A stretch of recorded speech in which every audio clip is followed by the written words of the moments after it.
Milline on olnud sinu suurim risk, mis end ära tasus? Ma usun, et minu kõige suurem risk, mis on ennast ära tasunud, on siis, kui sai ülikool valitud. Tegelikult oli päris pikalt, et ma tahan lavakasse minna. Ja siis viimase poole aasta jooksul tekkis nagu BFM-i režii pool juurde, et kumma sa siis valid, et sa pidid nagu kõik munad panema korraga ühte korvi. Ja ma otsustasin siis seal sees, et ma panen BFM-i korvi. Eks võis olla see, et I lose everything, aga sain sinna sisse ja näed, tänaseks päevaks on sellest väga palju tolku olnud, et sain oma 3. hooaja just elus filmitud, nii et selles mõttes ja uus seriaal tulnud, nii et võib öelda, et on edukas valik olnud. Milline on olnud hetk, mil pidid end täielikult uuesti leidma? See ongi muranguline hetk, et peale gümnaasiumit ja ülikooli minekus hakkad nagu otsustama, mis sa oma elus teed.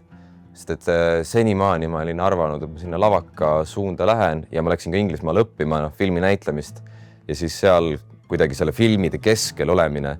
Me olime Pinewood stuudios, mis on Hollywoodi kõrval põhimõtteliselt teine kõige suurem ja olulisem stuudio kompleksis. Seal olles kuidagi avastasin enda jaoks filmi suuremal määral. Seni ma olin kuidagi arvanud, et filmi näitlemine on ainult see, mida ma teha tahan. Aga seal ainult ühel päeval võimalus lavastada ka kõigil, kes tahtsid, sest et lihtsalt ei olnud nagu võtta nagu nii palju lavastajaid väljast, et kes ise tahavad, et siis saame nagu katsetada.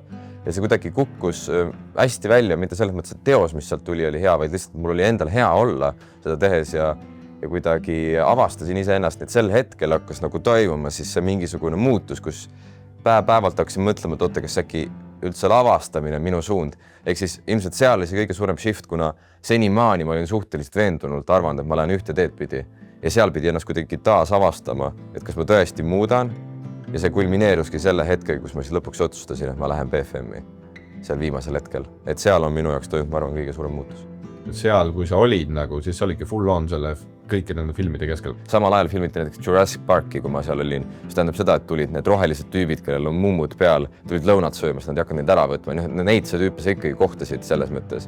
Ja ma nägin mingit sette ja samal ajal vist oli see, et James Bondi valmistati ette, ehk siis üks stuudio oli ehitatud Daniel Craigile jõusaaliks, et ta saaks trenni teha seal ainult temale. Et nagu temale ja tema treeneril tehtud, sest oli vaja teda saada mingisse õigesse vormi. Ja samal ajal vist lammutati mingisugust linnakut seal, mis oli ehitatud, nii et sa ikkagi nagu nägid neid asju kogu aeg. Sa ei saanud ühegi asja nagu konkreetselt keskel olla, aga ta ikkagi oli piisavalt inspireeriv, see seal juures olemine. Ja seal oli mingisugune kosmosefilm oli pooleli, need kosmosesetid olid täitsa pöörased, mida me nägime. See on nagu kosmoselaevad ja kosmosed ja kõik asjad olid sinna ehitatud ja see on nagu, see on lahe, kui raha on, siis on lahe ikka. Kuidas sa mõõdad edu ja kas see on aja jooksul muutunud?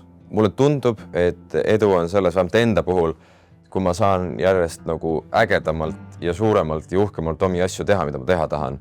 Olgu selleks kas või kõige väiksem asi, ma ei tea, Instagrami postitus.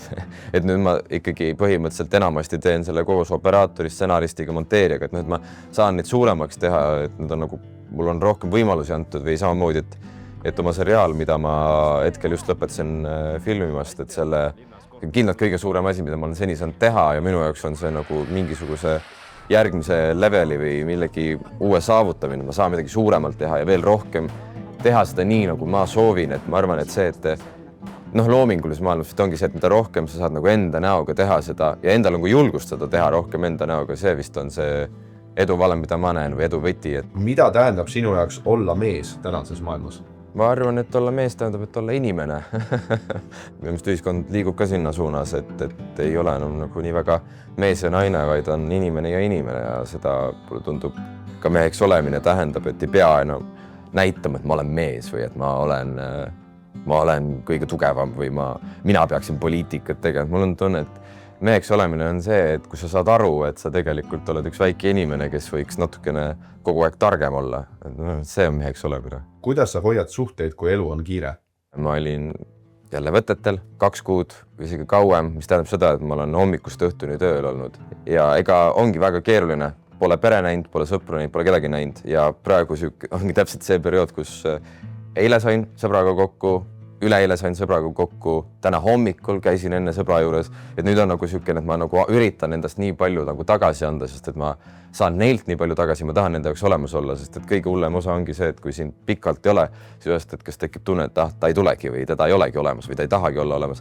Tegelikult tahad, nii et selles mõttes on see, nagu selle nimel tuleb töötada, et olla olemas ja võid leida see vähekenegi hetk, et noh, eile kas või läksime kell 9 õhtul padelit mängima, et saaks nagu natukenegi aega veeta koos ja see oli väga-väga tore ja väga palju andis. Kas tunned, et rõivastel on miski tähtsus su elus? Ma arvan, et ikka ja mulle tundub, et otseselt ei pea olema, rõivastus ei pea olema osa sinu karakterist, aga samas ta nagu annab endale mingisuguse tunde kaasa alati. Et kui sa lähed ikkagi dressides linna peal, siis sul tekib mingi tunne. Kui sa lähed pusa ja viigipükstega, siis sul tekib mingi tunne. Kui sa lähed täitsa ülikonnas, tekib uus tunne. Et vähemalt vanakooli näitlejad ütlevad, et kõik algab näiteks jalanõudest, iga rolli lahendus. Et sa paned need jalga, siis hakkad tundma, et kuidas sa kõnnid, sa hakkad nagu tasapisi, okei, see viib mind õigesse kohta, kuni sa leiad lõpuks õiged jalanõud. Ja sama on ka riietusega, et alati näitleja ootab hästi kaua seda, et kui ta saaks endale lõpuks kostüümi selgest, et see hakkab teda nagu dikteerima, et aha, mul on siin lips, see on oluline, ma tunnen, et midagi, uur võiks ka veel olla, et siis ma saan nagu veel midagi vaadata. No, et ta tegelikult väga palju räägib karakterist alati, et või noh, kui ma lavastajana ka oma näitlejatele või oma tegelastele valime kostüüme, siis need on alati väga seotud, et kust ta tuleb, kuhu ta läheb ja mida ta tahab. Riietus annab tõesti väga palju endale tundele kaasa juba lihtsalt, kuidas sa oled. Seega ma ütleks, et mul on ikkagi ta mingil määral oluline olnud. Mul peamine on alati olnud see, et ma tunneksin ennast nagu mugavalt ja tunneksin mitte ainult selles mõttes, et on dressid ja on mugav, vaid et ma tunneksin ennast keskkonnas olles mugavalt nende riietega, et seal nagu säilib see minu mingi inimlikkus. Kuidas tasakaalustad ambitsiooni ja rahulolu? Väga ega ei tasakaalustagi, lähen alati ambitsiooni suunas. Et praegu ka, noh, praegu on lihtsalt kõik on võttega seotud, et seal ka ikkagi, kuna kirjutades ei mõtle sa kunagi väga eelarvele, või noh, meelelatus, kui öeldakse, et mõtle eelarvele, aga kui ei mõtle, siis sa paned nagu ambitsioonid kuidagi mängu ja siis, kui on vaja seda tootma hakata, siis on ikkagi eelarvelised piirid ja siis sa kuidagi kogu aeg laveerid selle kahe vahel, et sul on summa, aga sul on idee ja tegelikult selle ambitsiooni, nagu kui sa alla ei anna, siis sul tuleb nutikus juurde, et kuidas seda teha lõpuks mingi trikiga, et meil seriaalis oli vaja trehv lõhkeks, aga me ei saanud seda endale lubada, et me hakkame seal rehve tulistama, siis me nagu mõtlesime, et kuidas seda teha ja lõpuks tuleb mingi nutika idee peale, et võtad ainult paukpadruni, võtad väikse laengu, pumpad rehvi tühjaks, tähendab, ja tõstad tungrauaga ülesse ja sel hetkel, kui inimene tulistab, siis täpselt selle hetkel lastakse tungraud alla ja siis seni tundub, et see rehv on täis, kui ta on üleval, aga kui ta alla kukub, on tühi. Et see lõpuks tuleb mingite nutikate, et ambitsioon jääb alles, lihtsalt sa nagu, kui sa alla ei anna, siis tegelikult on kõik võimalik.